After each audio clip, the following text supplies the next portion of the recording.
नमस्कार दोस्तों।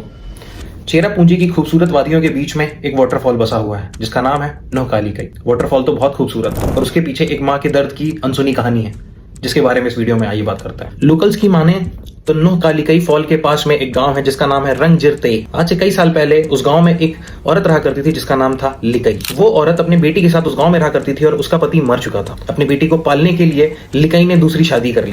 कहीं भी किसी भी डेटा में उसके पति का नाम तो नहीं दिया हुआ है, पर इस कहानी के बारे में कई बार जिक्र हुआ है। लिकई ने दूसरी शादी तो कर ली थी पर उसका सारा ध्यान सिर्फ और सिर्फ अपनी बच्ची को पालने में जाता था।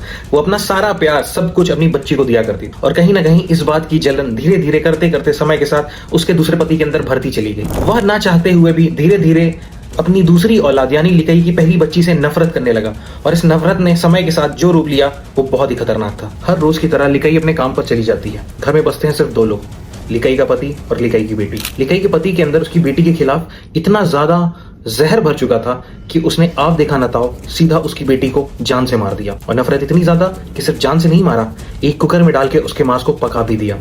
कुछ टुकड़े जमीन पर गिर जाते हैं, बाकी वो पका करके कुकर में छोड़ देता है। लिकई जैसे ही घर में वापस आती है तो उसे बहुत तेज भूख लगी रहती है।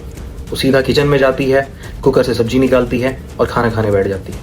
पूरा खाना खत्म करने के बाद वो उठती है और अपनी बेटी को ढूंढने के लिए निकल जाती है। जब वो अपनी बेटी को घर में ढूंढ रही होती है तो घर के एक कोने में उसे कटी हुई उंगली मिलती है। उस उंगली को देखते ही लिकई पहचान जाती है कि ये किसी और की नहीं उसकी बेटी की उंगली है। घर के एक कोने में उसे अपनी बेटी का कटा हुआ सर मिलता है, जिससे वो समझ जाती है कि उसकी बेटी अब इस दुनिया में नहीं रही और जो खाना उसने खाया है वो उसकी बेटी का ही मांस था। इतने गहरे दर्द को अपने अंदर भर कर लिकई बगल के पहाड़ में जाती है और वहां से छलांग लगा देती है और अपनी जान दे देती है। आज उसी पहाड़ में नोहलिकई झरना बहता है। आज भी उस झरने का पानी शायद लिकई के आंसुओं की दर्द की दास्तान को बयां करता है।